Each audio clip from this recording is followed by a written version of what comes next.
Bueno, yo se supone que estoy en un cargo técnico, ¿no?, de la Administración, pero realmente también es verdad que mi trayectoria está muy vinculada al mundo del arte y he sido directora de museo y lo he creado, lo he reinaugurado, no creado porque estaba creado ya, pero sí que se ha inaugurado nuevo, que es el Museo del Romanticismo de Madrid, y me he dedicado mucho al siglo XIX y al grabado en concreto del siglo XIX. Pero bueno, lo que sí veo desde fuera, sin ser coleccionista, aunque también lo soy a mi pequeña escala, porque esto yo creo que es una pasión, ¿no?, lo que ha dicho Ignacio también, y en mi caso también viene desde el mundo familiar, porque estábamos hablando hoy en la comida el tema de la educación tan importante en este aspecto de la colección, ¿no?, del mundo del coleccionismo, del interés por el arte. Entonces, en mi caso, pues yo he tenido esa suerte también de tener un padre muy loco, porque estaba muy loco por el mundo del arte, y entonces de alguna manera en esa locura pues nos ha llevado a todos, porque todos mis hermanos somos iguales, también un poco interesados cada uno. Uno ha sido médico, otro ha sido X, pero todos con un cierto interés en este mundo, ¿no? Lo que sí me llama la atención a mí del coleccionismo, también un poco desde fuera, es ese, como he dicho antes, esa pasión, es como que llena una vida. Y yo a lo mejor también soy un poco utópica, seguramente como todos los que estamos sentados aquí, y pienso que el arte claramente hace mejores personas, mejores ciudadanos, mejores personas. Te rodea de un mundo crítico también, de un mundo muy especial, y pienso que tenemos también una labor importante desde todas las instituciones y desde todos, también desde el mundo particular, que es educar precisamente a las nuevas generaciones en ese interés por el arte, ya sea también música, o sea artes visuales, o sea incluso literatura, ¿no? Gracias. Mariano, yo voy a ser muy lineal, ¿eh? ¿Sí? ¿Está conectado? Sí, sí.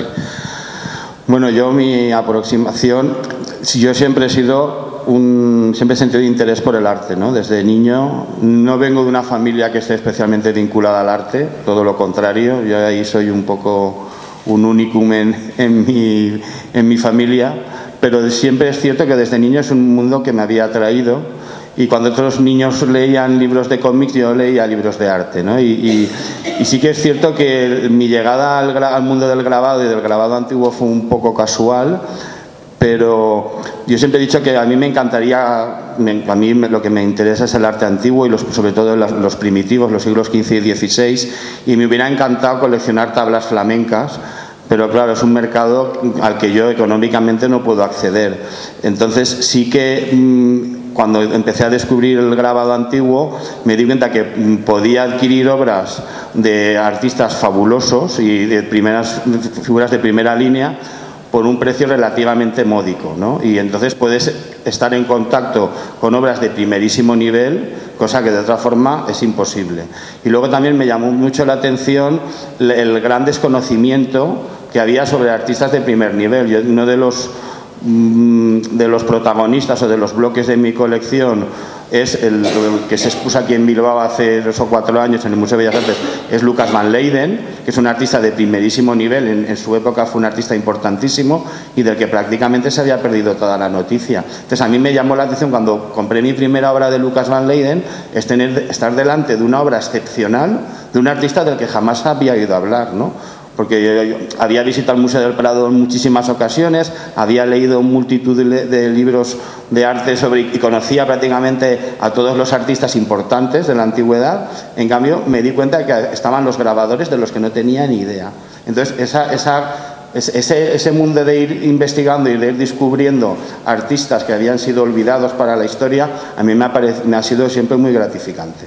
Eso ha sido lo que cada vez me ha ido un poco como emborrachando y querer saber más y querer descubrir más y querer rescatar esos artistas que estaban olvidados.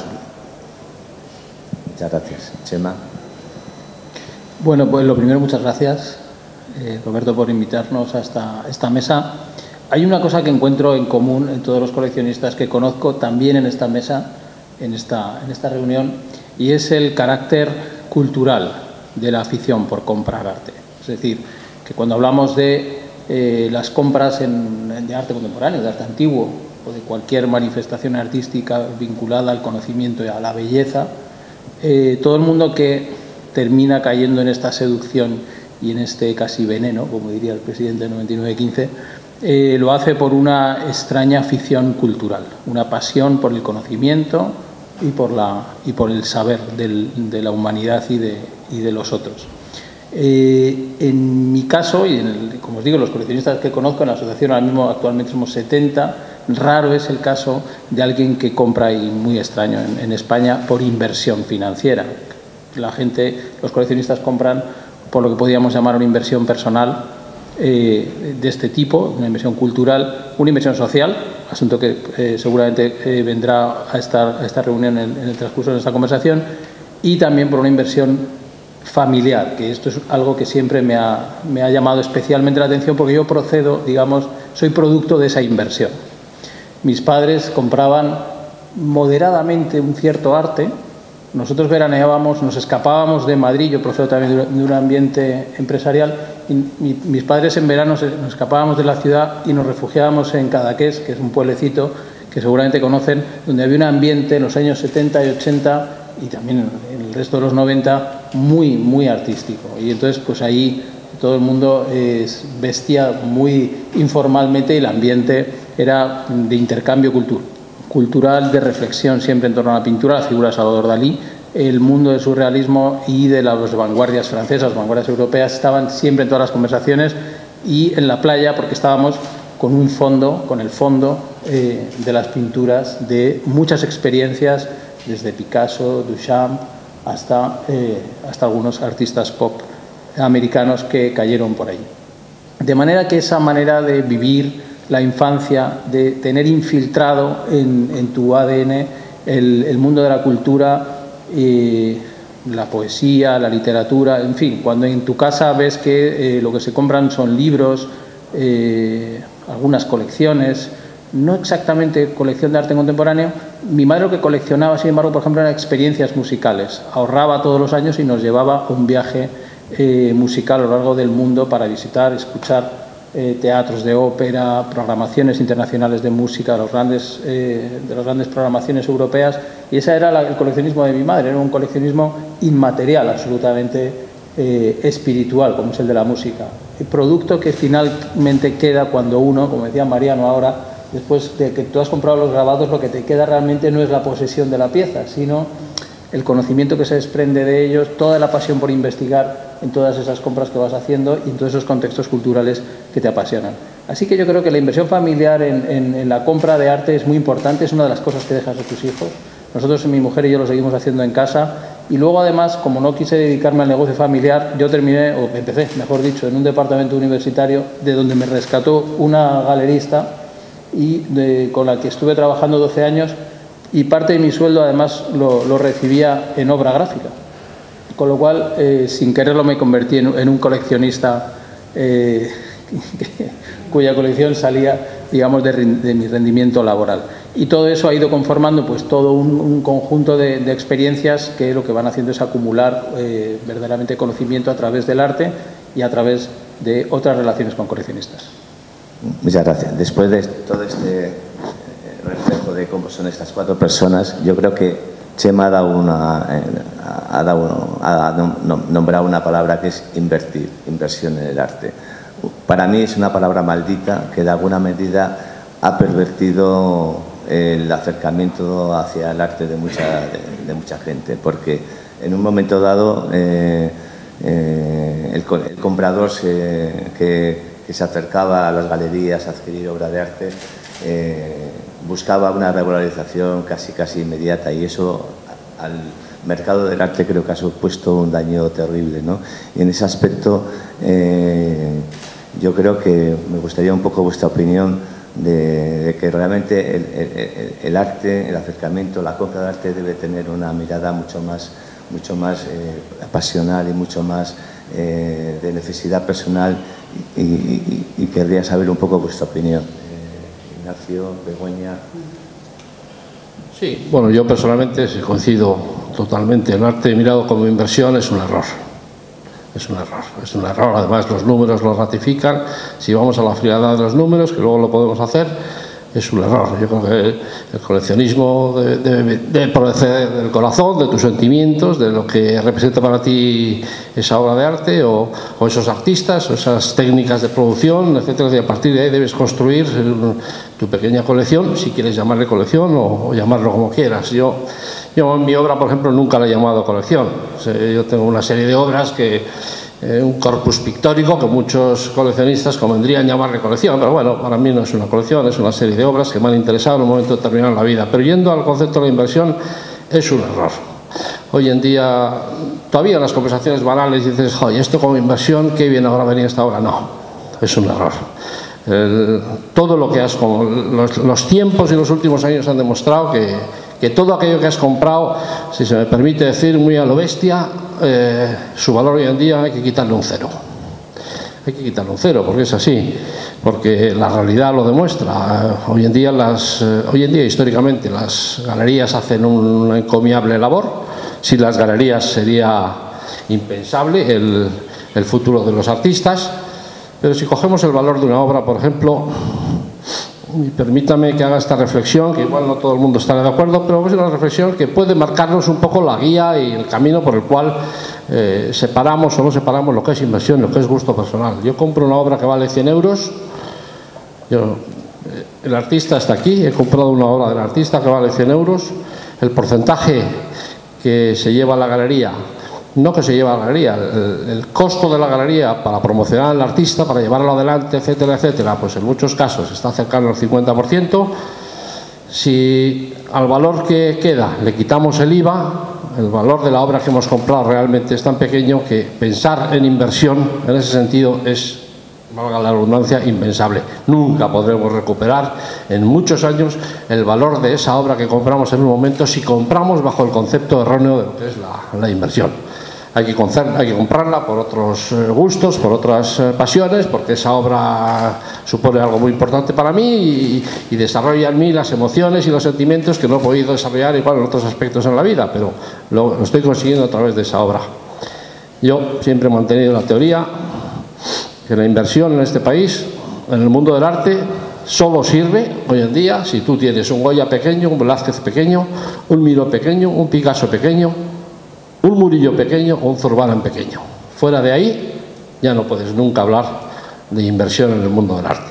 Es un concepto, en cierto modo, inviable. Yo lo veo así, no sé cuál será el punto de vista de mis compañeros, pero además puedo dar otro ejemplo. Hoy en día podemos ver una exposición de un artista en una galería, con unos precios X. Y podemos ver 15 días después subastas en Madrid, en Barcelona, en Bilbao, con obras de esos artistas a un precio, la mitad, un tercio, una cuarta parte del precio que está en la galería. ¿Cuál es el precio bueno? No lo sé, no voy a entrar en eso. El precio bueno es el que cada uno quiera pagar por esa obra. Pero si hablamos de inversión, estamos totalmente cojos y estamos fuera de cacho, como se dice en el mundo de los toros. Si queréis interrumpir interrelacionarnos entre vosotros, porque no vais a hacerlo, o sea que, pero bueno. Yo realmente creo que estoy bastante de acuerdo. Si se piensa en inversión económica, tenéis que ir a artistas muy reconocidos, que también el propio reconocimiento de un artista deberíamos de pensar por qué es, ¿no? Si es objetivo o no es objetivo. Aquí, por ejemplo, hay cuestiones tan curiosas como, por ejemplo, imaginaros Fortuny, ¿no? Un artista catalán que ahora se ha vuelto a revalorizar, curiosamente, pero que en su época era Dios, o sea, literalmente era Dios. Es decir, en España no había nadie que tuviera los contactos, estaba casado con una madrazo, estaba relacionado con el Museo del Prado, era de los pocos que viajaban a Francia, Inglaterra, tal. O sea, era un hombre que cuando hizo la vicaría pues se lo rifaban los americanos. De repente Fortuny cayó en desgracia.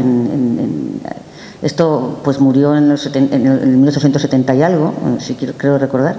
Y de repente ha caído en desgracia y se ha vuelto a revalorizar ahora, pero no de la manera en lo que era en su momento, ¿no? Como esto en arte contemporáneo podemos ver todos los días, pues yo qué sé, la Escuela de Vallecas, maravillosa, pues yo he visto últimamente en las subastas que es que te caes, o sea, y digo, qué ganas de comprarlo, ¿no? Porque también, y puedes comprarlo, pero realmente tampoco vas a comprar todo el arte que ves, evidentemente. Pero si lo utilizas como inversión económica pura y dura, claro, está el mito del cofre del tesoro, que alguien encontró un Goya en su vida, pero eso es la lotería universal, o sea, eso te toca una vez, pero normalmente, pues, si a mí alguien me viniera y me dijera con mucho dinero, ¿qué me recomiendas comprar, por ejemplo, arte contemporáneo? Le diría, pues cómprate un Bacon, aunque sea obra gráfica, porque seguramente que se va a revalorizar y va a estar ahí, ¿no? Entonces esto es algo bastante curioso, porque yo creo que hay mucha gente que se mueve por ese mito y realmente es un mito. O sea, es más bien lo que habéis dicho vosotros, que al final es un patrimonio casi inmaterial el que tiene la obra de arte, ¿no? Es un patrimonio personal y enriquecedor, pero no tanto pensar que te vas a hacer un millonario con eso. Pero esto viene también por la cuestión social, ¿no? Porque el arte también, desde el siglo XIX sobre todo, yo creo que antes, pero en el XIX, con el surgimiento de los burgueses, es cuando el burgués, que viene a sustituir al noble realmente, ¿no? En el XIX, se quiere afianzar en su posición económica y social, y entonces se rodea de arte. De ahí viene casi también esta idea del coleccionismo actual, ¿no? Que el coleccionismo ha existido toda la vida, pero de ahí viene toda esta idea. Entonces, el arte como legitimador social es lo que nos empuja a pensar que es una inversión económica. Cuando vemos el burgués clásico del XIX, estaba rodeado de dorados, de oros, de cristales, de espejos. Y eso era pues una posición en la vida, como digo, que legitimizaba de alguna manera el arte. Entonces ahora estamos en otra época y estamos en otro momento, pero ese mito ha perdurado, quizás, y por eso es por lo que hay gente que considera que el arte es una gran inversión. Y sí, es una gran inversión, pero no tanto desde el punto de vista económico de negocio. Sí, yo nunca he vendido una obra. Entonces no sé si es una inversión o no. Para mí, desde luego, no. Porque tengo obras, incluso tengo estampas duplicadas, porque en un determinado momento he comprado una obra que a lo mejor no era todo lo buena que a mí me hubiera gustado, pero cuando estamos hablando de obras tan antiguas nunca sabes si vas a tener la oportunidad de volver a encontrarte con esa pieza. Y a veces se ha dado que a posteriori me han ofrecido una obra en una edición más temprana o en mejor estado que la que tenía, y he comprado, para que la colección tuviera más calidad, he comprado esa obra, pero conservo las dos, la mala o la regular y la buena, ¿no? Y o sea, no es que no sabría venderla, sé comprarla, y me considero un buen comprador, porque mis recursos económicos son bastante limitados, entonces tengo que optimizar mis inversiones. En ese aspecto no lo considero una inversión económica, pero sí que es cierto que no puedo comprar a cualquier precio. Entonces sí que eso te obliga, como decía antes, a investigar, a estudiar, y me gusta, no me gusta comprar a cualquier precio. Me gusta optimizar mis recursos, ¿no? E intento comprar lo mejor al mejor precio. Si es una inversión, desde luego para mí económica no es, como os he dicho, porque nunca he ganado dinero con una obra de arte, nunca la he vendido y nunca he tenido una plusvalía. Para mí es una inversión emocional, ¿no? Primero porque me ha permitido acceder a una serie de conocimientos que de otra forma hubieran sido imposibles, el disfrute estético, ¿no? También del poder estar enfrente de una obra de arte de calidad, y el disfrute a nivel experiencial, ¿no? Pues yo, por ejemplo, el haber expuesto mi colección en el Museo de Bellas Artes de Bilbao, en el Museo de Bellas Artes de Valencia, me ha permitido acceder a una serie de personas y una serie de experiencias, de poderlo compartir con la gente, con la sociedad. El feedback que yo recibo cuando hago estas acciones, ¿qué precio le pongo a eso? Eso para mí no se puede pagar con dinero. Entonces, a mí me parece súper rentable a nivel emocional y a nivel de crecimiento personal. La economía, yo tengo otras formas de ganar dinero que no son el arte. El arte no lo necesito para ganar dinero, lo necesito para disfrutar y para crecer como persona. Pues efectivamente, claro, la inversión financiera en arte contemporáneo al menos, porque efectivamente tener un pequeño Miró puede ser interesante. Veremos también qué Miró, porque luego lo que sí que puede ser rentable desde el punto de vista financiero son compras a partir de $500.000 de euros o de dólares para arriba. Es decir, cuando uno entra en las listas de lista de espera de Gagosian o Cube o galerías así, y bueno, uno a lo mejor puede encontrar que te toca ya por fin el Damien Hirst por $2 millones, bueno, probablemente eso sea una buena inversión. Parece ser que sí, porque si no yo no entiendo tampoco cómo puede comprar y venderse ese tipo de obras. Son movimientos especulativos en núcleos o en grupos de galerías y coleccionistas internacionales que en todo caso se reducen a muy pocos. El problema, Mariano, fíjate, es cuando este ambiente trasciende a la sociedad y se plantea como paradigma del coleccionismo. Este es el problema, ¿no? Es decir, es verdad que con un Bacon uno puede hacer una buena inversión, claro, ya tienes que ir preparando bastante dinero, ¿no? Entonces, esto realmente no lo hace nadie, lo hacen 120, 250 personas en el mundo, realmente no es más. Afortunadamente, las galerías y el mercado del arte funcionan muchísimo más allá de esas 250 personas que compran piezas por encima del $1.000.000. Lo malo, como digo, es que los medios de comunicación se empeñan en trasladar a la sociedad que el coleccionismo es eso. El coleccionismo, como venimos diciendo aquí, es otra cosa muy diferente, que efectivamente es una ruina desde el punto de vista financiero, pues, como inversión. Esto acabó con muchos coleccionistas al principio del siglo XXI, cuando pues, la caída, digamos, de toda la economía especulativa, etcétera, etcétera. Muchos compradores que no eran coleccionistas, ¿por qué no eran coleccionistas? Por convicción, no eran coleccionistas que tienen culturalmente la vinculación con el arte. Eso es, o sea, son, bueno, pues la circunstancia del dinero que les aconseja determinados dealers o asesores de carteras de inversiones comprar arte contemporáneo o comprar arte para diversificar tu cartera. Esto como consecuencia ha dado pues hundimientos terribles en posiciones de este tipo, y de ahí pues también un descenso de los coleccionistas y de la cantidad de personas que compran artes en las galerías.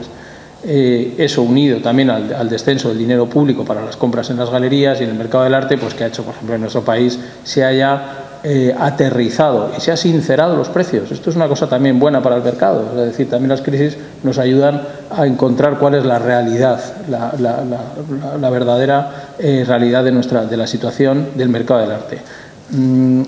Claro, son los presupuestos entre 5 y 60.000 euros al año los que dan la base a los negocios del mercado del arte, los que dotan de solidez o de rentabilidad o de flujo y de negocio a las galerías y, por lo tanto, a los artistas que están creando continuamente. La profesión del artista es una profesión verdaderamente difícil. Son los mayores talentos que eligen hacer las cosas más difíciles y menos comprendidas, y que sin embargo están trabajando en ese límite de la mayor liberalidad, tratando de pensar y de descubrir nuevas preguntas para sus conciudadanos. Que todo eso se desemboque en el mercado para poder ser apoyado por coleccionistas y que puedan estos artistas seguir trabajando y dotando a la sociedad de nuevas ideas y de nuevas perspectivas, pues es todo ese complejo de lo que es el sistema del mercado del arte. Desde luego, como parece que concluimos todos, desde el punto de vista de la inversión financiera no tiene sentido. Sin embargo, creo que sí que la responsabilidad de los gobiernos y de las administraciones con respecto al apoyo de lo que es la imagen social del coleccionista sigue siendo importante, y creo que eso en España todavía no está bien hecho.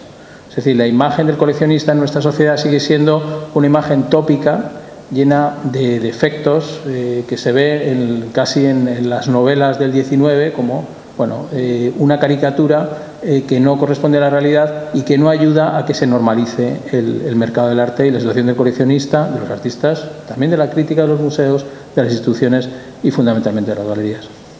Yo quisiera darle la réplica a Chema. Estoy de acuerdo contigo hasta cierto punto. Vamos a ver, está claro que si tú tienes dinero y quieres invertir en arte, es mucho mejor, y tienes 1 millón de euros, por ejemplo, es mucho mejor que compres una obra de 1 millón de euros que 10 obras de 100.000. Lo excepcional siempre es apetecible para alguien. O sea, siempre va a haber una persona con un poder adquisitivo alto que va a querer esa pieza excepcional. Todo lo que no sea excepcional es más difícil, ¿no? Porque entramos en el ámbito, es una palabra fea, no me gusta, pero bueno, para que nos entendamos, de la mediocridad, ¿no? Entonces, de lo medio hay mucho, lo excepcional hay muy poco, y siempre va a haber quien va a pagar una fortuna por una pieza excepcional. Con el tema de si es rentable comprar un Damien Hirst por 2 millones, no lo sé. Dentro de 50 años lo sabremos. Yo creo que no. Yo creo que esto es un tema que ha existido siempre, no es ahora. Está la especulación, está los intereses de determinados marchantes por crear una marca, ¿no? Pero ya lo ha dicho Begoña, Fortuny, cuando hizo La Vicaría, un señor americano pagó el precio más caro que se había pagado nunca por un cuadro de un pintor vivo, y luego ese precio cayó durante muchos años y ahora se está recuperando. El Greco, en el siglo XVI, era un pintor carísimo, que era una persona que le estaba muy pagado de su arte, y era el que más caro cobraba los cuadros de España, y vendía en Toledo y le costaba vender, y había muchas, se tenían que tasar las obras por otros pintores independientes porque a los que encarnaban les parecía que era carísimo. Luego el Greco se pasó totalmente olvidado hasta que a finales del siglo XIX se recuperó. O sea, que el arte está sujeto a las modas, no el arte de ahora, el arte de siempre. Entonces yo creo que la historia pone a cada uno en su sitio, y el tiempo nos dirá si Damien Hirst o Jeff Koons son unos artistas que pasarán la criba de la historia. ¿Sabes? No lo sé, no lo sé. Ya veremos. A ver. Hay un caso curioso, por ejemplo, en el caso español de los últimos años, que tiene que ver también con el azar y con las circunstancias del mercado, cómo funciona el mercado global en el mundo.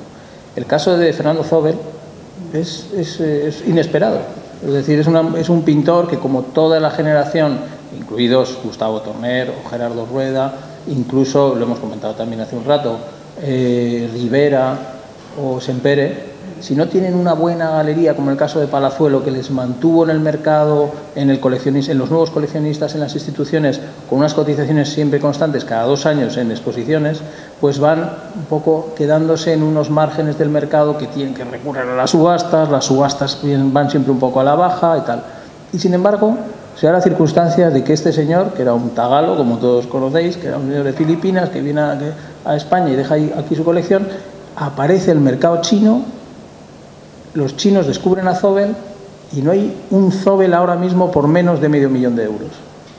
Entonces, esto también es una circunstancia extraña, es una circunstancia circunstancial que ha sido motivada por la traslación de esta extraña afición del coleccionismo y del mercado del arte occidental a Oriente, y que los nuevos compradores chinos buscan a Zobel desesperadamente porque les recuerda al trazo oriental, al uso de la tinta, esos trabajos que hacía con jeringuillas, una cosa como muy orientalizante, que además se ve apoyada porque era un hombre filipino. Has dicho 2 palabras que me parecen claves. Has dicho coleccionismo y comprador. Y es que haría una distinción. Para mí está el coleccionista y luego está el comprador de arte. Son cosas diferentes. Yo tengo arte contemporáneo en mi casa, tengo algunas obras. Hay un mundo que a mí me apasiona, que es la cerámica medieval, que tengo algunas piezas, incluso piezas importantes, pero jamás diría que eso es una colección. Para mí una colección es otra cosa, ¿sabes? Entonces, la colección yo pienso que tiene que tener un relato, ¿no? Y tiene que tener una intención. Y yo, por ejemplo, mi colección de grabado antiguo sí que entiendo que es una colección. Yo compro a veces obras que no me gustan, pero entiendo que son buenas para la colección porque ayudan a comprender otras obras y establecen interconexiones unas con otras, y una obra justifica aquella, y estéticamente a lo mejor no me interesa, pero es buena para la colección. Entonces llega un momento en que la colección es más importante que uno mismo, y tú trabajas para que esa colección cada día sea más densa, sea más compleja. Y yo pienso que si vais a coleccionar o os interesa el mundo del coleccionismo, yo pienso que es importante que si os gusta una materia no divaguéis. Yo pienso que cada vez hay que concentrar, porque al final si amplías mucho el objetivo, pienso que todo sale borroso, ¿no? Entonces la gente me dice, ¿y tú? Esta mañana bromeábamos de que yo colecciono grabado alemán del siglo XVI y de Nuremberg, y al final me decía Javier Novo del Museo de Bellas Artes, y al final solo coleccionarás el que se hacía en el taller de la Ristrasse número 46. Pero es verdad, porque es que esos micromundos son inmensos, ahí nunca te los acabas, ¿no? Entonces yo pienso que es muy bonito esa historia que estoy hablando de crear una colección, de trabajar, ¿no? De investigar, yo qué sé, por lo menos es mi experiencia, incluso más allá de tu gusto personal. ¿Te gusta la fotografía? Fotografía. ¿Te gusta la fotografía japonesa? Fotografía japonesa. Y otro dirá, bueno, pues no, yo tengo un poco de cada cosa porque a lo mejor mi colección es más emocional, ¿no? Y solo compro lo que me llega al corazón. Y bueno, son distintos criterios. A mí, desde luego, me interesa ese tema de la investigación y de lo que yo aprendo sobre esos artistas, ¿no? Yo ahí estoy un poco de acuerdo contigo, Mariano. El tema es, sí, la diferencia entre comprador y coleccionista. ¿Dónde pones tú los límites? Porque Si no pones muchos límites, puedes llegar a construir una colección totalmente ecléctica, que a mí personalmente pues no me gusta mucho. Una colección ecléctica, yo soy más partidario en ese sentido de funcionar como funcionas tú, que te centras en un periodo determinado, en lo que ocurre en esa época, que ves en los artistas, etcétera, etcétera. Pero ahí viene un poco lo que es la diferencia entre coleccionista, tú que te llamas coleccionista, que me parece muy propio, y lo que es comprador en su generalidad, que el comprador muchas veces responde, como hemos dicho antes, al concepto de la inversión, y al comprador le llega una persona y le dice, oye, compra este cuadro, compra este artista, compra este otro. Un poco parafraseando a Chema también, cuando ha dicho antes, hablando de Zobel, pues sí, las cosas pasan así. En el País Vasco tenemos un artista que no sabemos dentro de 20 o 30 años qué pasará con él, pero todo el mundo quiere tener un cuadro de él. Y en toda Europa han querido tener un cuadro de él. Y como se ha funcionado con buenos marchantes, en América, en China, etcétera, etcétera, pues ha estado bastante introducido, pero es un poco el caso de Zobel, un poco, pero al revés. ¿Quién ha comprado obra de ese artista? ¿Por qué? Y no sabemos qué pasará dentro de unos años, realmente, en el sentido de que, bueno, su obra va a tener empaque, va a tener fundamento, va a tener raíces, va a tener foundations, como dicen en inglés, o no va a tener.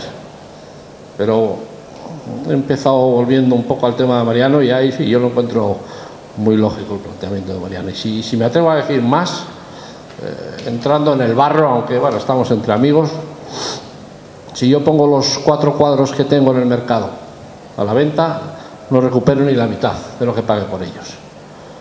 Si Mariano pone su obra en el mercado, nunca recuperaría menos del valor que pago por ellos, porque hay cierto interés y hay ciertos coleccionismos y hay ciertas obras que están en los mercados internacionales, y en los mercados internacionales pues son bastante grandes y tienen un valor las cosas, y no hay mucha inflación de obra, etcétera, etcétera, y por tanto sí que recuperas. Un cuadro de un artista contemporáneo es muy difícil. Una obra clásica, un grabado de hace 300 años de Penck, pues nunca vas a poder venderlo por menos precio del que lo compraste en su momento, creo yo. Sí, simplemente por hacer un apunte, también con la distinción, estupendo, Ignacio, entre mercado y comprador y coleccionista dentro de las piezas que están en el mercado o en lo que tú vas añadiendo, haciendo colecciones.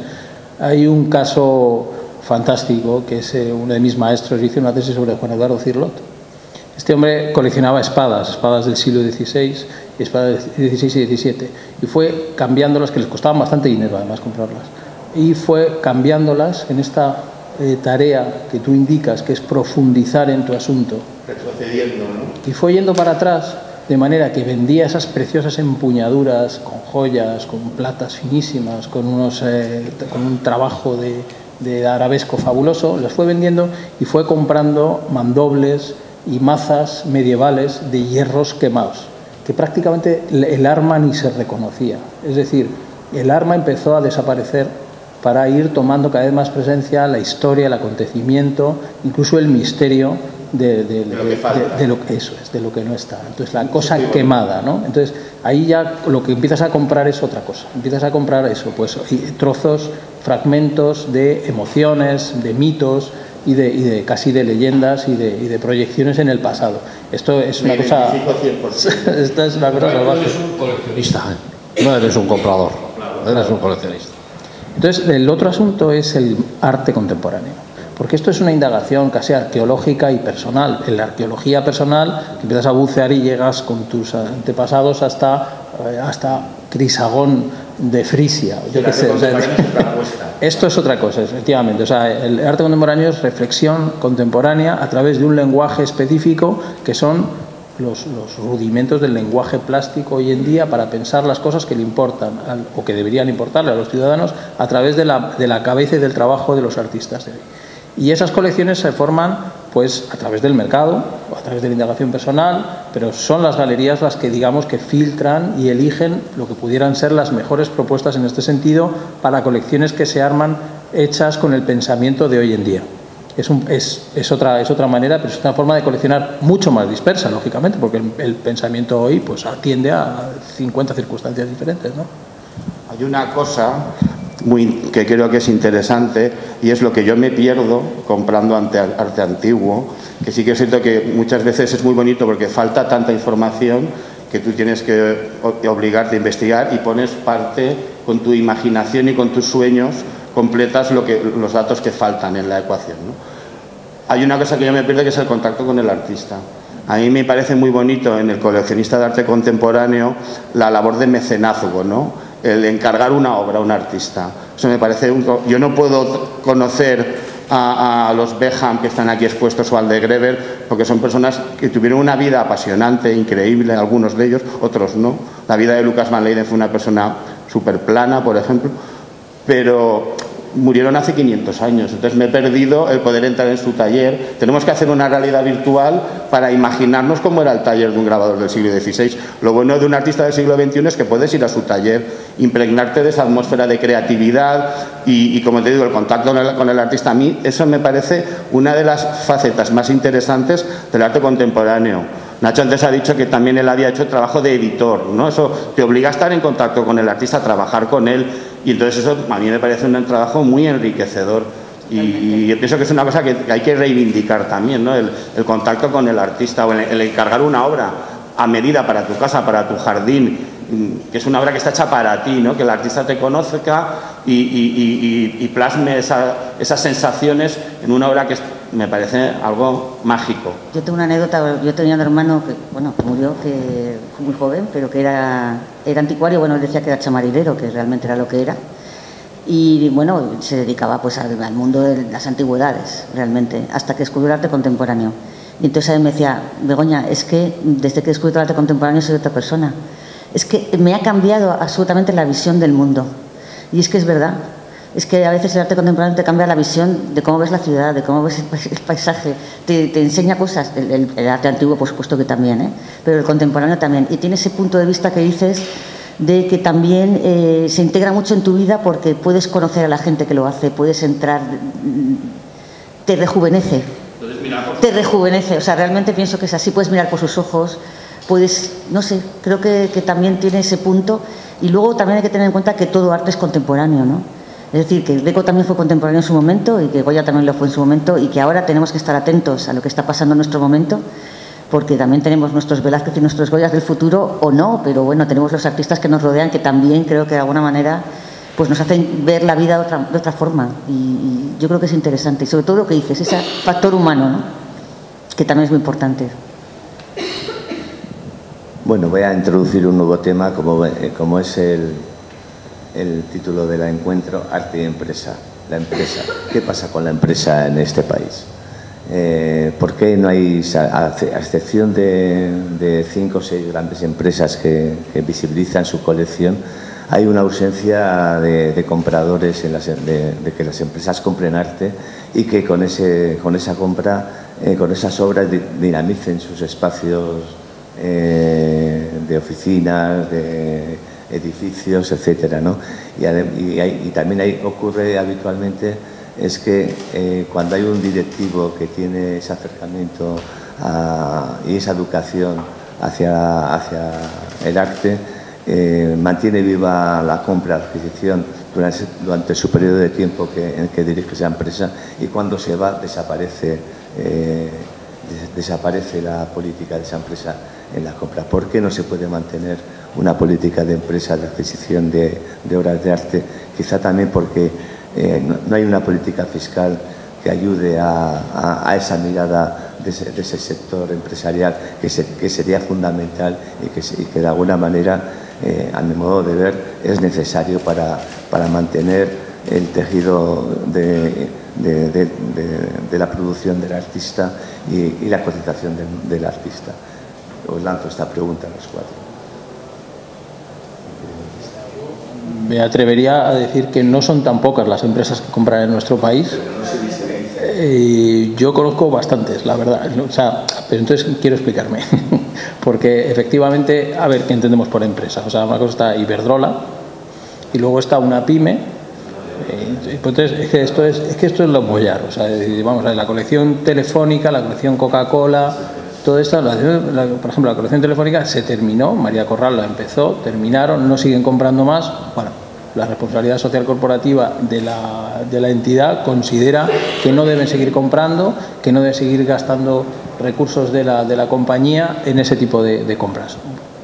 Realmente esto es importante porque son modelos sociales muy, muy fundamentales, pero yo creo que donde debemos incidir es en el coleccionista empresario o el coleccionista profesional que dedica tiempo, esfuerzo y dinero a la compra y que implica a sus empresas en estos procesos, que digamos que sería aquí la compra de la empresa. El coleccionismo de empresa es aquel coleccionista que es un consejero delegado o el propietario, depende del tamaño de la compañía. Y en España hay muchos casos estupendos en este sentido. Efectivamente, la permanencia de esa colección y de esa compañía pues son tan azarosas como el propio mercado, la vida de su negocio, etcétera, etcétera. Pero hay ejemplos fantásticos. Incluso me atrevería a decir que hay algunos ejemplos muy vivos, muy imaginativos, que hacen mejor su empresa y a sus empleados. Voy a citar algunos. Los que son, digamos, modelos más tradicionales o más convencionales, el caso de Carlos Rosón. Carlos Rosón tiene una fundación, la Fundación Rosón, que hace residencias, producciones, como el caso tuyo, Ignacio, que produces, digamos, una serie de obras con una intención, digamos, de socialización o de divulgación o de difusión de determinados artistas. El caso de Carlos, pues tiene una fundación que es la parte de abajo de su casa en Pontevedra, una casa fantástica, es un arquitecto estupendo, y esa parte de su vivienda la dedica a recibir artistas. El diseño y las condiciones de la fundación y de la casa son fabulosas, es un sitio estupendo para trabajar, y hace ediciones, promueve exposiciones, hace catálogos, difusión, e invita a la fundación a comisarios, directores y coleccionistas a que conozcan a los artistas que él beca allí. Esto, digamos, es uno de los modelos más convencionales. Por cierto, Carlos Rosón recientemente premiado con el premio Artimecenazgo de este año. Otro caso, digamos, también más convencional de este tipo de mecenazgos vinculado al coleccionismo de la empresa es el de Adolfo y Charo Autric Tamayo. Ellos, que son unos coleccionistas de largo alcance, que tienen una colección muy diversificada durante mucho tiempo, han llegado a un acuerdo con Reina Sofía para completar una de las colecciones de fotografía española, que es el Grupo AFAL, donde ellos han invertido, han puesto, digamos, los recursos necesarios para pagar a una comisaria que siga investigando las piezas que faltaban de toda esa colección del Grupo AFAL, y han comprado las piezas. Todo esto queda donado a Reina Sofía, y el Reina, como contraprestación, nombra una de las salas colección Autric Tamayo. Te apunto una cosa, también sabes que que quieren invertir en el Museo de Artes Decorativas, porque sabes que tienen una colección impresionante sobre artes decorativas, que tienen Gaudís, tienen, bueno, una pasada de europeas. Y entonces quieren también invertir, que no sé qué pasará con eso, pero también quieren invertir en tabacalera, o sea que es gente que... Es fascinante. Por ejemplo, Adolfo llegó al Lázaro Galdiano, hablando con Elena, Hernando, que es la directora, dijo: hombre, esta sala qué pena que está así iluminada y tal, con unos artesonados que son difíciles de acometer. Visitantes, en breves momentos empezará la acción del toro. Bueno, y Adolfo llegó allí, habló con Elena, y dijo: oye, pues chico, pues es que aquí nos gustaría cambiar la iluminación por unos LED, digamos, que son de baja intensidad, que no hacen daño a las obras, que son más especializadas, pero acometer, es un museo estatal, acometer la obra aquí nos resulta imposible. Bueno, a ver, ¿cuánto cuesta? Pues tanto, pues nosotros lo ponemos. Y son donaciones completamente anónimas. Por eso, efectivamente, Roberto, no se conocen, porque ellos mismos tampoco las dan a conocer mucho. Es decir, el caso del Reina, pues sí, es una actividad que incluso si hablas con ellos se quejan del maltrato fiscal que luego están teniendo y la cantidad de problemas que están teniendo para poder llevar esto adelante. Pero en todo caso, digamos, son acciones de mecenazgo, cursos y becas en la Complutense. Trabajan con la Amnistía Internacional, con estos museos pequeños en obras muy concretas. El punto está precisamente ahí, es que, bueno, yo vengo como representante del Ministerio de Cultura, no voy a decir esto, pero es cierto que necesitamos una nueva ley de mecenazgo. Es cierto que, por ejemplo, el modelo anglosajón no tiene nada que ver con el nuestro, es decir, yo me quedo alucinada cuando vas a Estados Unidos y ves las salas dedicadas a los grandes coleccionistas, o incluso en Iberoamérica, porque en Argentina el Museo de Bellas Artes está todo lleno de salas, cuando de repente ves en la Tate que los coleccionistas, perdón, los que están relacionados con el museo, que son como los que son ahora los amigos, que se han puesto un poco de moda, gracias a Dios, los amigos de los museos, como el Museo del Prado, pues tienen una serie de prebendas dentro del museo, se les hace una serie es decir, se fomenta la idea de que la sociedad civil participe en el arte y en la cultura de su entorno, de su ciudad. Y es cierto que nuestra ley de mecenazgo requiere, y creo que se está trabajando en ese sentido, porque es que si no, también es muy difícil que las empresas participen, por lo que ha dicho precisamente Chema, que es que luego dice, yo tengo muy buena voluntad y participo en esto, pero luego en mis condiciones fiscales a lo mejor son muy poco ventajosas, ¿no? No sé con ello vas a hacer negocios, sino todo lo contrario, por lo menos no salir excesivamente perjudicado. Existen casos de empresarios que son muy talentosos, que un empresario fundamentalmente es un gran creador, que coleccionistas, el caso de Ángel Nieto, es un constructor en Berlín, un muy buen coleccionista, que él se dedica a construir en solares, va recuperando zonas de la ciudad y aborda, digamos, las construcciones, son apartamentos tipo que él ya tiene muy bien diseñados, y la aplicación, digamos, de su colección, de su afición y actividad como coleccionista a su negocio, la realiza de la siguiente manera. Tiene un proyecto que se llama Window in Berlin, y cuando compra un solar, que suelen ser utilizados en Berlín como aparcamientos, encarga a un comisario una exposición de vídeo iberoamericano para promocionar a artistas españoles y también hispanoamericanos en la ciudad de Berlín. Monta dos contenedores de obra, uno encima de otro. En el de arriba proyecta desde dentro, completamente cerrado, la pieza de vídeo, y hace la presentación con todos los empresarios, con toda la comunidad española, con todos sus clientes en el solar. Hace pues una fiesta, da una copa, tal, invita a los artistas, invita a los comisarios y genera toda una actividad en torno a la promoción de esas piezas, mientras que empieza a promocionar su solar. Y implica la actividad de promoción del arte contemporáneo vinculada a su negocio. Muchas de las piezas que están incluidas en esa exposición son adquiridas por su colección. De manera que, bueno, son maneras un poco de imaginar, de aventurar formas de implicación social e imbricarlas con su negocio. Otra de las cosas que hacía Ángel, que es un hombre, como digo, muy creativo y es un empresario joven estupendo, además que me dio la idea, o nos dio el paso para hacer una de las cosas que hacemos en Estampa, que es de la mano de un coleccionista. Él llevaba a los empleados suyos en Madrid a Arco, les enseñaba la feria Arco por un paseo, una visita guiada por la feria con él, enseñándoles su feria. Solo con una condición, que comprasen al menos una pieza por valor al menos de 1.000 euros. Entonces, oye, el jefe os enseña la feria, mis stands favoritos, mis artistas más interesantes, él además lo cuenta, se implica, se mete y tal, a cambio de que hagáis una mínima compra, que además encima con las galerías que os voy a presentar os van a tratar estupendamente bien, os van a hacer un buen descuento, lo dejan pagar a plazos y les implica, les mete el gusanillo y el venillo del coleccionismo. Esto hace que además en la empresa pues se hable de arte, qué has comprado, cuándo has comprado, cómo lo has comprado, etcétera, etcétera. Y se empiezan a hacer pequeñas colecciones, que como decíamos no tienen por qué ser de grandes inversiones o de grandes presupuestos. Es cuestión de priorizar tu presupuesto y de reorganizarlo para, bueno, gastar en arte, que significa participar, pensar, compartir ideas de arte contemporáneo. Como estos ejemplos hay alguno más. Y son interesantes a la hora de mejorar el rendimiento de tu empresa, de tus empleados. La colección Berger. La colección Berger, que es una gran empresa de seguros navales, tiene toda la colección, además son piezas difíciles algunas, hay instalaciones, esculturas complejas, y ellos ahorran, digamos, no tienen almacén y tienen todas las piezas puestas en las oficinas de todos los empleados de un edificio en la calle Alcalá.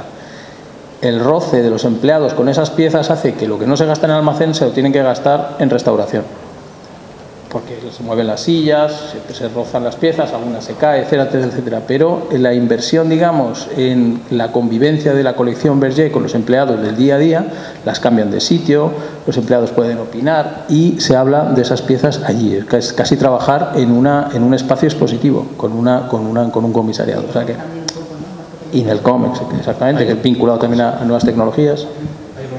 Si me permites, volviendo al inicio, tu pregunta sobre las empresas, yo creo que en España como tal sí que hay muchas instituciones y grandes empresas que tienen colecciones y siempre han tenido. Incluso los bancos, Santander, Banco Bilbao, etcétera, etcétera. Quizás en torno al País Vasco, si nos señalamos algo al País Vasco, cuando estamos aquí, pues esa presencia es mucho menor. Hay colecciones importantes que conocemos, la colección Orbegozo, la Fundación Orbegozo tiene una colección importante, pero el resto pues no existe mucho. Creo que es un problema cultural y educacional. Begoña ha nombrado antes el mundo británico. El mundo anglosajón tiene un concepto que funciona muy bien para todas estas cosas, que es el charity. Es el charity. El charity está totalmente impregnado, forma parte de las raíces del mundo anglosajón en Inglaterra y en Estados Unidos, y es algo que no encontramos aquí. El charity en Estados Unidos te encuentras perfectamente con que los propietarios de un gran complejo farmacéutico dotan de millones de dólares al año a una fundación que tienen o a una fundación que se dedica a la investigación en las artes plásticas o en la medicina o en otro tipo de cuestiones. Esto probablemente es lo que nos falta en Europa, y por eso yo creo que las raíces están en un problema un poco educacional y cultural a la hora de que las grandes instituciones o medianas instituciones, sea de donde sea, se impliquen más en el hecho cultural del arte y las colecciones, etcétera, etcétera. Sí, yo creo que los ejemplos que ha dado Chema son ejemplos que bueno, son tajantes, ¿no? Pero para mí creo que son pocos, ¿no? Respecto también a lo que hablábamos antes del mundo anglosajón, ¿no? Creo que en este país falta esa visibilidad, falta ese hábito en el tiempo que dé continuidad a que las empresas, como tú bien has dicho, a través del arte generen una sinergia dentro del mundo del propio empleado, ¿no? Y en ese sentido yo sí he hecho en falta, ¿no? O sea, que de alguna manera a mí me ha ocurrido personalmente, he visto que la voluntad de un directivo ha sido fundamental para iniciar una serie de compras, no pensando en una colección, sino en comprar con ese sentido de dinamizar los espacios, ¿no? Y cuando ese directivo se va, desaparece. Tú has dado el ejemplo de Telefónica también, ¿no? Yo he estado en Telefónica trabajando y de repente se va ese directivo y se para todo. Yo no lo sé, voy a opinar desde el otro lado porque yo no me considero empresario, pero yo pienso que hay empresas coleccionistas y habrá empresarios coleccionistas. Entonces, claro, yo creo que la proporción será la misma que médicos coleccionistas, maestros de escuela coleccionistas o músicos coleccionistas. ¿Cuántos médicos coleccionistas hay? ¿El 1 por 1000? Pues las empresas coleccionistas, el 10 por 1000 a lo mejor. Pues yo creo que las empresas harán lo mismo, habrá lo mismo. Yo creo que hay empresarios, si yo tuviera una empresa que se llamara Pipti, pues mi colección sería la colección Pipti. Pero es la colección Mariano Moret, o sea que no creo... Sí que es cierto que a lo mejor hay empresarios que les falta imaginación para saber ver la rentabilidad como prestigio, como elemento de prestigio, como elemento de publicidad o de prestigiar una marca, la rentabilidad que puede tener el comprar arte a nivel de visibilizar la empresa. Tú has dado muy buenos ejemplos, ¿no? De personas que son creativas a la hora de ver cómo pueden aplicar su pasión coleccionista en el beneficio de su empresa, ¿sabes? Yo creo que a lo mejor falta esa imaginación y es un tema, yo creo que educacional. Por eso tú has dicho que hay empresas que cuando cambia el directivo cesa la actividad coleccionista. Yo entiendo que realmente no era una empresa coleccionista, era un empresario coleccionista, y cuando esa persona desaparece, se jubila o se muere, pues sus hijos que no tienen esa afición, pues esa empresa no sigue coleccionando. Esa falta de continuidad es quizá lo que más echa falta, ¿no? Sobre todo también estamos hablando de un coleccionismo de cierto nivel, ¿no? Pero también hay que buscar ese comprador de la piedra y que pueda generar una economía al propio artista para poder seguir su producción, ¿no? Quizá en ese sentido en esta sociedad nos falta esa herramienta de la educación que nos permite acercarnos con la piedra de esa necesidad. Veo que nos falta, no son tanto casos concretos, que hay mucha gente anónima trabajando, sino recuperar, quizás, no sé si recuperar o reinstaurar el prestigio social de la cultura. Esto era una cosa más habitual cuando yo era más pequeño, en casa, en las cenas con los padres y tal, se oía más hablar de cultura, de poesía, de literatura. literatura o de arte, etcétera, o de música. Ahora quizá, no lo sé, pero ojalá que me equivoque. O sea, no sé, y Wikipedia es una ruina. Wikipedia es la ruina. Ya no te obliga a saber nada. En 2 segundos coges, tiras del teléfono, de internet y ya sabes todo. Sí, es una ruina. Pero, o sea, efectivamente, el intercambio gozoso de conversaciones en torno a un libro que acabas de leer y que se supone que, bueno, pues que estaba, pues no sé si habéis leído la última novela de Eduardo Mendoza, pues yo creo que la gente la tiene por ahí, por medio, no sé si la hemos leído o no la hemos leído, pero probablemente como te la encuentras en el lineal del Corte Inglés, pues probablemente termines leyéndola, porque ya que por cierto es muy divertida y aparece también el arte contemporáneo, cosa que aparece últimamente en casi toda la narrativa contemporánea. Está muy de moda el arte contemporáneo y aparece un músico de música contemporánea y también el tema del arte contemporáneo. Lo que me refiero es eso, que quizá antes en las conversaciones de buenos profesionales que les gustaba la cultura era uno de los temas recurrentes de prestigio social. Oye, pues uno acababa de venir de un viaje donde había estado visitando determinados museos, esto más o menos sigue ocurriendo. O acababa de adquirir una pieza en esta exposición, tal. Hoy en día no sé si la gente más joven tiene, digamos, como motivos y temas de conversación que dan prestigio social otros asuntos que también son interesantes, pero que quizá la cultura ha quedado un poco más relegada. No lo sé si esto es así. Yo creo que la Administración en ese sentido debería hacer más esfuerzo no solo por la ley de mecenazgo, lo que tiene de bueno, aparte de las exenciones fiscales que pueden tener las compras o apoyos de proyectos culturales, es la sanción que da el gobierno, que da la administración a proyectos culturales. Es decir, que esto es una cosa que merece la pena, que los ciudadanos se vinculen a la cultura. Sí te puedo decir, y estos son datos objetivos, que es dificilísimo atraer a los jóvenes a los museos.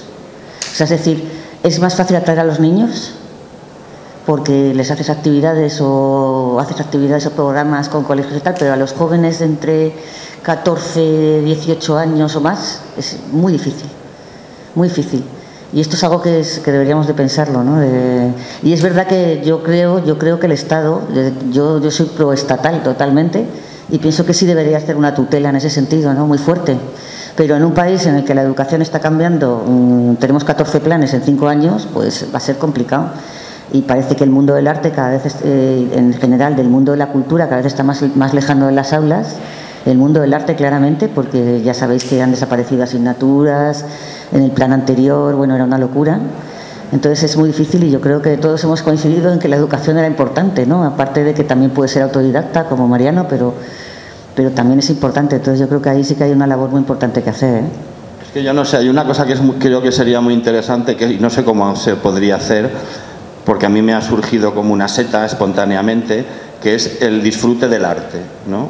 O sea, cómo los galeristas, cómo las instituciones pueden hacer comprender al público que no hace falta ser multimillonario para vivir rodeado de arte, porque sí creo que a veces perdemos un poco también el nivel de la realidad, ¿no? Estamos hablando de grandes colecciones, de grandes magnates, de grandes corporaciones, y parece que solo una determinada élite puede acceder al arte. Aquí hay arte por 300 euros y por 200 y por 400 y por 50, ¿sabes? Entonces, y eso también es arte, ¿no? Y está al alcance de cualquiera.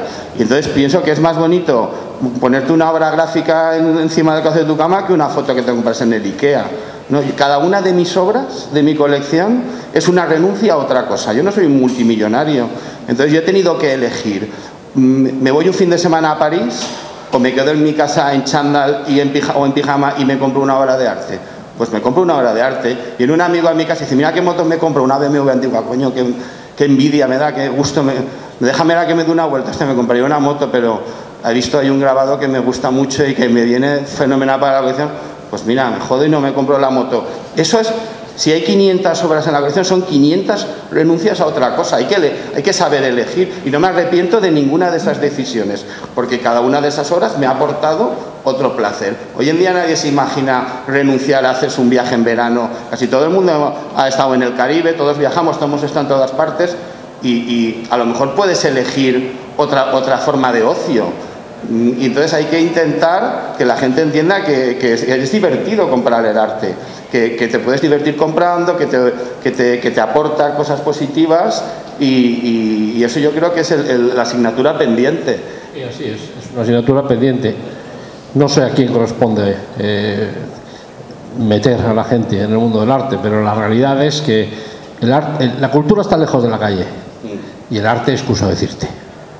Entonces es un problema, nuevamente es un problema cultural y educacional que no se corresponde a las instituciones, a los colegios, a las familias, a los padres, a los hijos, etcétera, etcétera, pues tratar de enseñar el mundo bajo otros criterios. Hoy en día hay otras actividades socialmente, sobre todo los jóvenes, que no es una crítica, que están mucho más al alcance de ellos, que les reportan muchas más satisfacciones. Se trata de tener un buen coche, todo el mundo viaja mucho, y un buen móvil, un buen portátil. Y prácticamente alrededor de esos mundos, no quiero, sí, mucho selfie, no quiero llevarlo al absurdo y al reduccionismo, pero prácticamente funciona todo así. Está claro que quizá también lo que falta mucho es tiempo a estas nuevas generaciones, ¿no? No tienen tiempo de descansar y de debatir entre ellos, como antes nos reuníamos en tertulias. La falta de diálogo, se me va la voz, la falta de diálogo es terrible, ¿no? En ese aspecto, ¿no? Y creo que ese déficit, de alguna manera, les quita esa mirada, ese tiempo de mirada hacia el arte, ¿no? Y también está claro que hay un déficit en el sistema educativo que habría que revertir, ¿no? En ese aspecto, ¿no? Me estoy quedando así. Perdona. Y bueno, quizá otra de las, por terminar, yo querría sacar a debatir la falta de internacionalización del arte español, ¿no? ¿Qué pasa? ¿Por qué tenemos esa poca presencia? ¿Es porque no tenemos un mercado sólido? ¿Es porque no sabemos hacer bien las cosas desde este país? Pero está claro que hay una falta de importancia del arte español en el mundo actualmente. Un poco. Hay muchas razones, yo creo. Vamos a ver. Una de ellas, por supuesto, la que te has apuntado, y es que tenemos un sistema quizás menos potente, porque al final lo internacional es exponerse fuera, ¿no? O sea, es decir, si tú no sales dentro de tus límites, es muy difícil que te conozcan, es darse a conocer. Y entonces es verdad que hemos tenido, a lo mejor tradicionalmente, no digo ahora, un sistema menos potente que otros países. Eso sería una razón. Una razón dos, para mi gusto también, sería que no hemos tenido una línea. Es decir, por ejemplo, los latinoamericanos han sido muy listos, esto pongo listos entre comillas, porque han sabido vender un producto que realmente es un producto que es el arte latinoamericano. Y todo ese, aunque entre sí se diferencie mucho, todo tiene una línea que es latinoamericana, y es que además lo ves en muchas ocasiones. Y en España, pues no, por muy españolistas que hayamos sido en ocasiones, pues no creo que se haya hecho así, ¿no? Eso sería una dos. Luego, la tres es que tradicionalmente, desde mi punto de vista, en España, tanto los grandes museos de arte contemporáneo como las grandes galerías no han comprado arte español, no han invertido en el mundo español. Hemos tenido el complejo, ese complejo tan típico nuestro, ¿no? de pensar que somos peores que el resto, que es una gran mentira, y entonces yo creo que eso nos ha perjudicado muchísimo. No me quiero meter con nadie, pero es verdad que nuestros grandes galeristas, salvo, has hablado no has dicho el nombre, pero Soledad Lorenzo, ¿no? Gran dama del arte español, y no solamente galerista, sino gran dama del arte español, y que ha potenciado a sus artistas desde sus inicios. Luego tenemos otras galeristas muy potentes, y voy a decir el nombre, como Juana Espuru, por ejemplo, que no ha invertido en arte español. Y no continúo, aunque poco, no tanto. Y luego el Reina Sofía, pues hasta hace muy poco no entraba nadie español. O sea, ahí no. Y ahora entran muy determinados, ¿no? Entonces, yo creo que también eso, nosotros mismos hemos sido nuestro peor enemigo. Y creo que podría haber más razones, pero estas son muy importantes, ¿no? Claro, la potencia económica, bueno, muchas cosas, pero por ejemplo el arte latinoamericano, que no es potente económicamente, sí que ha ha hecho un boom, ¿no? O sea, o hizo un boom. No sé si ahora continúa, pero ya puede ser razones suficientes, ¿no? La experiencia que he tenido yo también con galerías, venimos de un mercado que no hay mercado, es decir, venimos de muchos años donde no se ha desarrollado culturalmente la implicación de la sociedad civil en la cultura a través de compras, que es coleccionismo, y esa autarquía del nacionalcatolicismo de tantos años ha creado un reducto poco permeable al arte internacional. A pesar de todo, nunca fue tan internacional el arte español que cuando los tiempos de las bienales de Hispanoamérica, de Venecia, etcétera, cosa verdaderamente sorprendente y que todavía nos sigue en un estado perplejo de análisis, ¿no? Todo esto, verdaderamente, en el caso español es muy raro, es extraño. Lo que sí, verdaderamente, que sí podemos constatar es que por los años en los que se apoyó mucho el arte español, en los años 80, por la administración, realmente surtió efecto. Es decir, el arte español, es verdad, España estaba de moda porque éramos el caso raro, que una sociedad, después de estar oprimida durante tantos años, renacíamos a las libertades y tal. Pero estos son tópicos que funcionaban muy bien y efectivamente se hicieron grandes inversiones desde la administración para promover la marca de España. Y esto es que en cultura es esencial. Si no se promueve así, pues es muy complicado si no tienes un mercado fuerte. Una vez que eso se hace, pues bueno, a ver si ya la sociedad anda sola. Parece ser que no se aprovecha suficientemente los institutos Cervantes del mundo, que son nuestras embajadas culturales más importantes.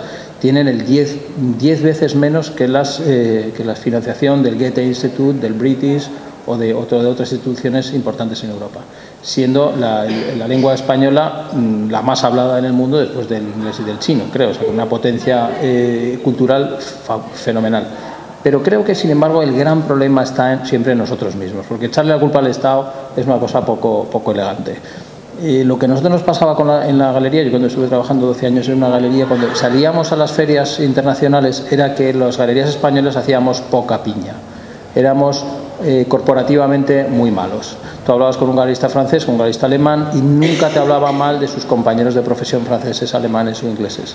Sin embargo, cuando hablabas con algún galerista español, el primero que caía el palo era al compañero de profesión. Esto, que es comprensible porque hemos tenido un mercado muy exangüe, muy pequeño, pues había mucha competencia interior por conseguir el coleccionista para tu proyecto.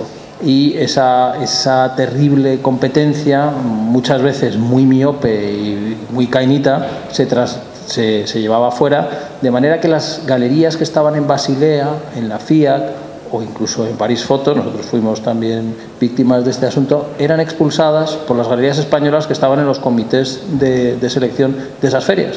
O sea, verdaderamente son casos terribles, pero están perfectamente documentados y con nombres y apellidos sabemos galerías. A nosotros nos ocurrió, a todo el mundo le ha ocurrido, cosas así. En cuanto que salías un poquito hacia adelante, esto es muy español y es un problema que tenemos. Nos queremos mal, nos vendemos mal. Los italianos son capaces de vender la pizza, que es un trozo de masa con las sobras de la nevera, y nosotros no somos capaces de vender nuestro producto creativo, que es fantástico, ¿no? Entonces, bueno, pues es el viejo problema. Tiene que haber corporativamente mucha más unión. Creo que las cosas están cambiando en ese sentido en las galerías españolas. Se está haciendo un poquito más de piña de las nuevas generaciones porque ven que surte mejor efecto trabajar juntos. Como comentaba Roberto, pues la unión entre ferias y proyectos puede resultar mucho mejor. Nosotros Estampa ahora estamos trabajando dentro de IFEMA en concordancia, en cierto modo, con Arco, que hemos tenido una experiencia buena, y creo que esto para la profesión es estupendo. Es decir, que nos comuniquemos mejor, que compartamos más y que tratemos de exportar nuestro arte fuera. Nosotros en Estampa, además, lo que estamos haciendo es, en vez de salir fuera, es aprovechar la reunión de galerías, de buenas galerías españolas, para traer coleccionistas, directores de museos y responsables de residencias artísticas de fuera de España hacia aquí. Porque realmente pienso que nuestro galerismo está a la altura de las mejores circunstancias profesionales y ejercicio profesional de todo el mundo, que el arte español, los artistas españoles, pero no tanto de si el galerismo español es muy bueno, y que además los coleccionistas extranjeros lo pasan bomba en España. comprando arte. O sea, esto es innegable y tenemos un país en este sentido imbatible. ¿Queréis aportar alguna cosa más? Personalmente me adhiero a las razones que ha aportado Begoña y también a las de Chema, y prácticamente quizás la única duda que me queda es cuánto éxito podemos tener en el arte internacionalmente y qué parte de ese éxito viene ligado al país. Nosotros no somos un país de mucha pegada en Europa y muchas veces pues estas cosas acarrean que también en el arte no tampoco seamos un país de mucha pegada en Europa. Eso lo planteo como una duda, no es una afirmación. Por ejemplo, el deporte. Como nosotros somos Ministerio de Educación, Cultura y Deporte, que me parece un horror, porque ahora no es más que somos cultura, ¿no? Perdón. Pero el deporte español, que era una porqué, ¿y cómo está? Yo es que cada día veo una noticia de un señor desconocido que ha ganado el Himalaya y que ha superado por primera vez en el mundo mundial a todos los serpas estos corriendo por el Himalaya. De repente otra que gana las... Yo me quedo, digo, vamos a ver, algo ha cambiado en el deporte español para que esté ahora tan potente. Y yo creo que es que se ha invertido. Se ha invertido, se ha profesionalizado, se ha dado dinero, se ha dado educación desde pequeños. Y sin embargo en la cultura no. Que es un esquiador límite del Pirineo, de un aranés que es espectacular y es que es uno de los campeones del mundo, que se sube 4 horas andando a un pico en Perú, y hay un montón de gente españoles que están pues haciendo las cosas bien. Pero entonces, y fijaros que a pesar de todo hay artistas españoles que triunfan en el mundo. Antes estamos hablando de Jaume Plensa, Miquel Barceló, Cristina Iglesias, Ángela de la Cruz. O sea, qué buenos son estos que con todo en contra y un país que no los promociona, están ahí, ¿eh? Es el talento, ¿no? del español, ¿no? Yo creo que la península ibérica siempre ha dado un talento natural, ¿no? Y en ese sentido es el extranjero el que tiene que dar valor a ese talento, ¿no? Muchas veces, lo que tú decías, somos unos genitas con nosotros mismos, ¿no? Pero yo creo que vamos a ser optimistas, ¿no? Estamos en una feria de arte que necesitamos generar mercado, necesitamos vender, y esperemos que esta edición pues, mantenga el nivel del año pasado y aumentemos el número de ventas y de visitantes. Y sobre todo, bueno, nada más, no creo que debemos alargarnos más, agradeceros pues, bueno, si queréis alguna pregunta, si necesitáis alguna, o queréis hacer alguna sugerencia al público, perdonad. Yo quería decir que la pizza no está hecha con harina y esto tiene... Este es un buen debate. Me ha encantado la intervención, pero esa nota me ha dado dentro del alma. Soy como si te digo que la paella es granos de arroz. Arroz con es lo que estás diciendo. Bueno.